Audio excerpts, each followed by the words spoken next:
Deja de tomar tu medicina. Mejorarás. Antes de comenzar esta conmovedora historia real, queremos saber desde dónde nos ven. Escriban en los comentarios el país y la ciudad desde donde nos ven. No olviden darle a me gusta, suscribirse al canal y activar la campanita para seguir recibiendo historias que llegan al corazón e inspiran el alma. Ahora, respiren hondo y acompáñennos en este viaje de valentía y verdad. Esa mañana, el sol entraba a raudales por los amplios ventanales de la mansión Las Lomas, reflejándose en el frío metal de las máquinas y el cristal estéril que rodeaba la habitación de Damian. Todo allí exudaba poder y tecnología, pero también un silencio denso, casi asfixiante. La casa parecía viva, respirando a través de los monitores y las luces intermitentes que medían el ritmo cardíaco, la presión arterial, la esperanza. Damian miraba fijamente el techo blanco, incapaz de sentir su propio cuerpo de cintura para abajo. Ya no podía distinguir entre el dolor físico y el vacío de despertar cada día sin propósito. En ese mundo de lujo y precisión, lo único en lo que aún creía era en la promesa del doctor Morales, el hombre que afirmaba poder curarlo. Mientras Damian esperaba su siguiente dosis del medicamento milagroso, una presencia pequeña, casi invisible, cruzó el pasillo. Sofía, hija de la nueva limpiadora, caminaba despacio, observando cada detalle, como si ya conociera el olor de las mentiras. Tenía 12 años, pero la mirada cansada de quien había visto la muerte de cerca.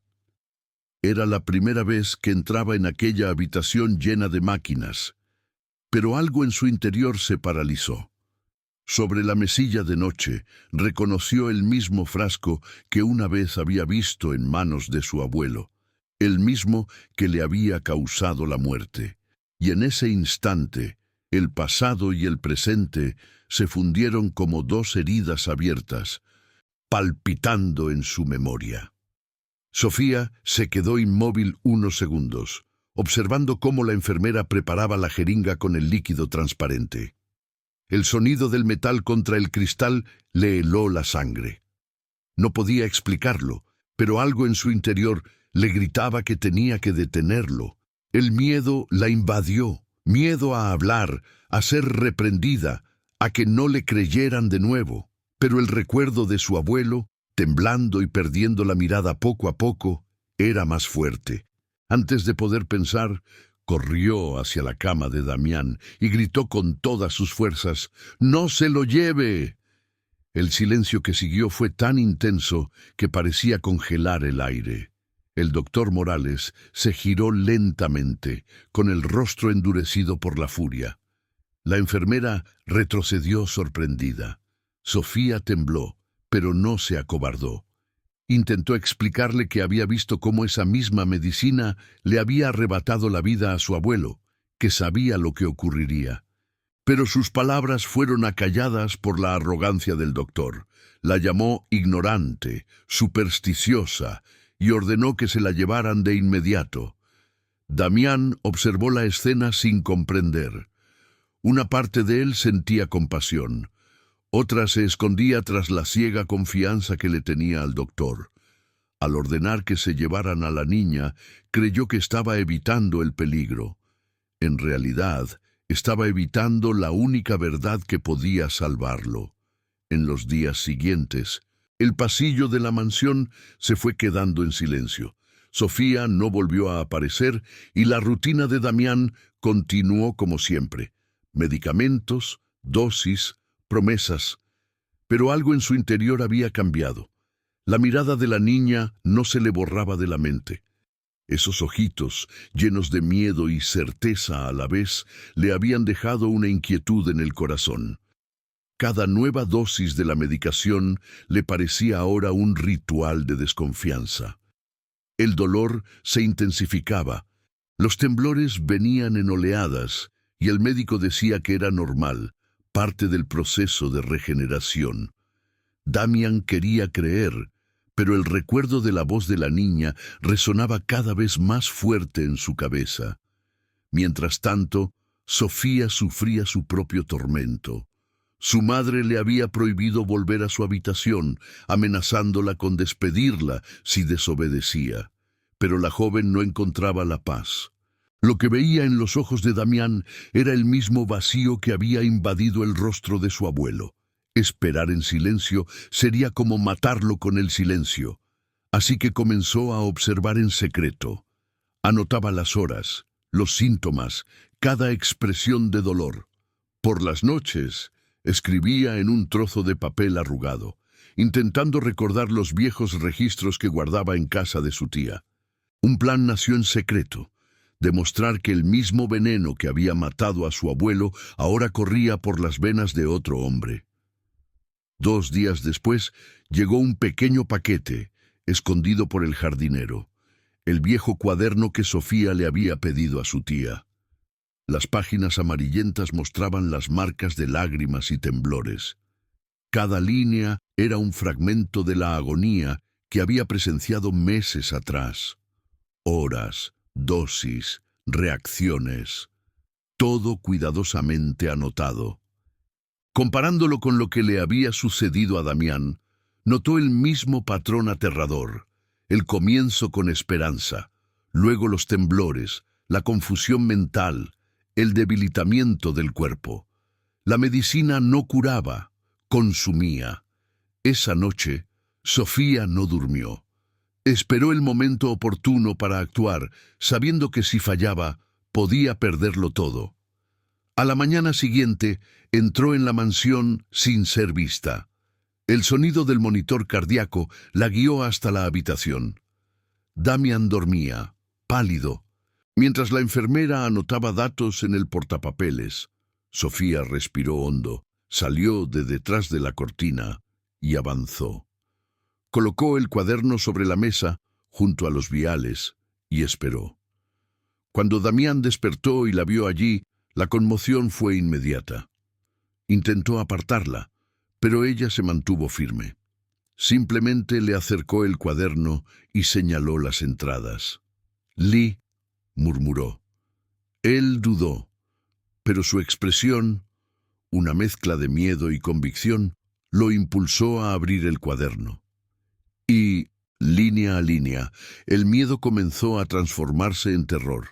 Damián repasó sus notas y sintió un escalofrío. Cada síntoma descrito era una réplica exacta de lo que había estado sintiendo en las últimas semanas. El momento de las convulsiones, las dosis administradas, las lagunas mentales, todo coincidía. Era como si su vida se estuviera reescribiendo en otro cuerpo, el del abuelo de Sofía. La duda se convirtió en certeza y su confianza en el doctor. Morales se hizo añicos. Por primera vez, Damián se dio cuenta de que no luchaba contra su propia enfermedad, sino contra algo mucho más perverso: la codicia disfrazada de ciencia. Cuando levantó la vista, la niña seguía allí, con los ojos llenos de lágrimas, esperando a que él creyera. Esa noche, la habitación parecía más oscura que nunca. Damián miraba fijamente al techo, intentando comprender cómo había podido dejarse engañar durante tanto tiempo. Recordaba las promesas del doctor, las entrevistas, los brindis en las conferencias, las palabras ensayadas sobre la esperanza y el progreso. Sentía asco de sí mismo por haberse dejado manipular. Al otro lado de la ciudad, Sofía también sufría de insomnio. Sabía que había encendido una chispa peligrosa. Si el doctor descubría lo que había hecho, ella y su madre serían expulsadas. Quizá algo peor, pero en su interior la culpa pesaba más que el miedo. Y la verdad era una llama que ya no se podía extinguir. Cuando el doctor Morales regresó a la mañana siguiente, el ambiente era distinto.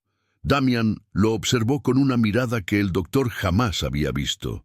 No de admiración, sino de desconfianza.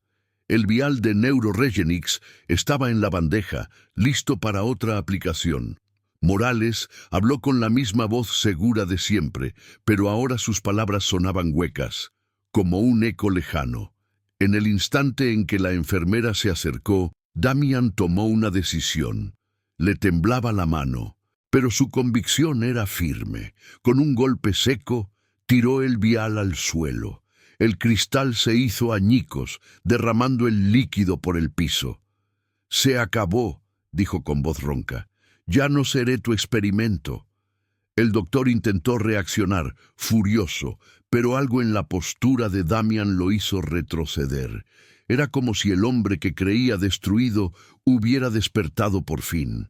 Sofía, que había estado observando oculta en el pasillo, oyó el sonido de cristales rotos y sintió que el corazón se le aceleraba. No sabía si había vencido o condenado a muerte a ese hombre, pero comprendió que ese era el punto de inflexión. El tratamiento había terminado. Ahora solo quedaba afrontar las consecuencias, tanto del veneno como de la valentía para detenerlo. En el fondo, sabía que lo peor estaba por venir. Los días siguientes fueron un infierno. Sin la medicación, el cuerpo de Damián reaccionaba como un campo en llamas. Fiebres altísimas, convulsiones, alucinaciones. Las enfermeras querían llamar al médico, pero Sofía se lo impidió. Dijo que era el veneno que se estaba expulsando, que tenía que resistir. Su madre le suplicó que parara, pero la niña se quedó allí, sujetándole la mano, secándole el sudor, cambiándole las compresas, repitiéndole en voz baja que no estaba solo. Las noches eran largas, marcadas por el sonido de gritos y plegarias, pero poco a poco la tormenta empezó a amainar. Al cuarto día, la visión de Damián se aclaró. Al quinto, los temblores disminuyeron. Al cabo de una semana, el dolor aún persistía, pero ya no lo dominaba todo. No recuperó el uso de las piernas, pero sí algo que no sentía desde hacía mucho tiempo: el control. Por primera vez en meses, reconoció su rostro en el espejo. Cansado, sí, pero lúcido, humano. Sofía, exhausta, se quedó dormida sentada junto a la cama. Cuando abrió los ojos y la vio allí, comprendió lo sucedido.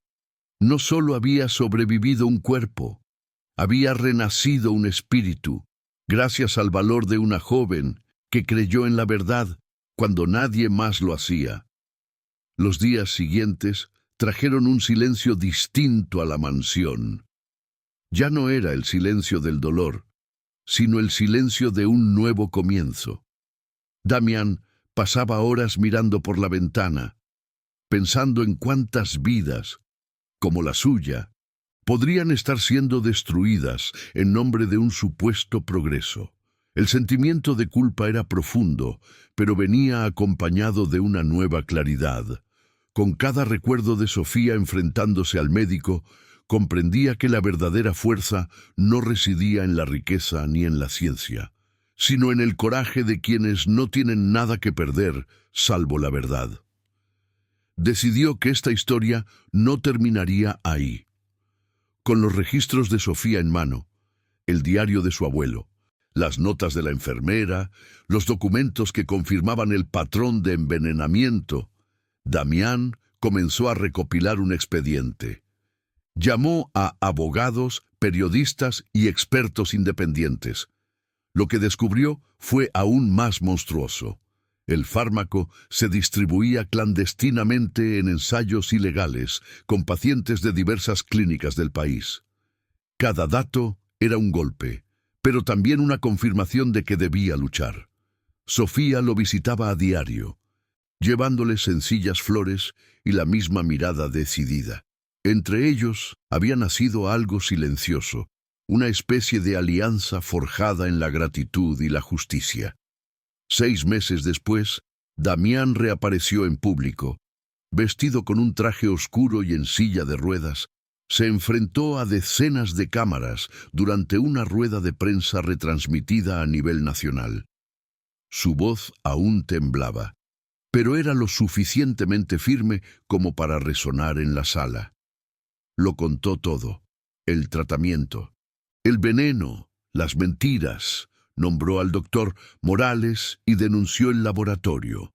Afirmó que la ciencia cinética no es más que otra forma de poder, y que, de estar vivo, se lo debía al valor de una joven que se atrevió a alzar la voz cuando todos guardaban silencio. Finalmente, anunció la creación de un fondo para sufragar los estudios de Sofía, la verdadera doctora de mi alma, como la llamó ante todos. Los titulares se difundieron en cuestión de horas. El caso se convirtió en un símbolo nacional de denuncia y esperanza. El doctor Morales fue destituido de su cargo y se inició una investigación internacional. Sofía, antes invisible, ahora era buscada por periodistas y activistas, pero no buscaba fama, solo justicia. Siguió siendo sencilla, caminando con los mismos zapatos gastados y llevando la misma libreta. Cuando le preguntaron cómo se sentía al ser llamada heroína, simplemente respondió que no había hecho más que escuchar a su corazón. Para ella, salvar a Damián no fue un acto de valentía, sino de amor por un recuerdo que aún dolía. Con el paso de los meses, la mansión, antes fría y silenciosa, se transformó. Se retiraron las máquinas y la habitación de Damián cobró vida con luz natural, plantas y alguna que otra risa. Sofía seguía visitándolo, ahora como estudiante en un colegio privado, donde comenzaba a estudiar ciencias. Él la acompañaba en cada logro, orgulloso, consciente de que sin ella nada habría quedado. En sus conversaciones, el pasado dejó de ser una herida para convertirse en un recuerdo que unía dolor y redención. Cada mirada que intercambiaban era prueba de que el bien puede nacer de los lugares más insospechados. La historia de Damián y Sofía trascendió la mera acusación. Se convirtió en un testimonio de fe y humanidad. Demostró que la verdad no siempre proviene de quienes ostentan el poder, sino de quienes poseen el coraje. El día en que una joven confrontó a un médico y a un millonario, su mundo cambió y el de ellos también. El veneno que casi acabó con un cuerpo terminó sanando dos almas. Damián aprendió que la vida no necesita milagros para renacer, solo necesita personas dispuestas a ver lo invisible. Y Sofía, sin darse cuenta, transformó su propio trauma en luz, la misma luz que ahora guía los pasos de quienes se atreven a creer. Si esta historia te conmovió, dale a me gusta y compártela con alguien que necesite esperanza hoy. Escribe en los comentarios desde qué país y ciudad nos ves. Nos gusta saber hasta dónde llegan nuestras historias. Y por supuesto, suscríbete al canal para no perderte las próximas historias reales de superación y transformación. Cada historia que contamos aquí demuestra una cosa: lo imposible solo existe hasta que alguien tiene el valor de enfrentarlo.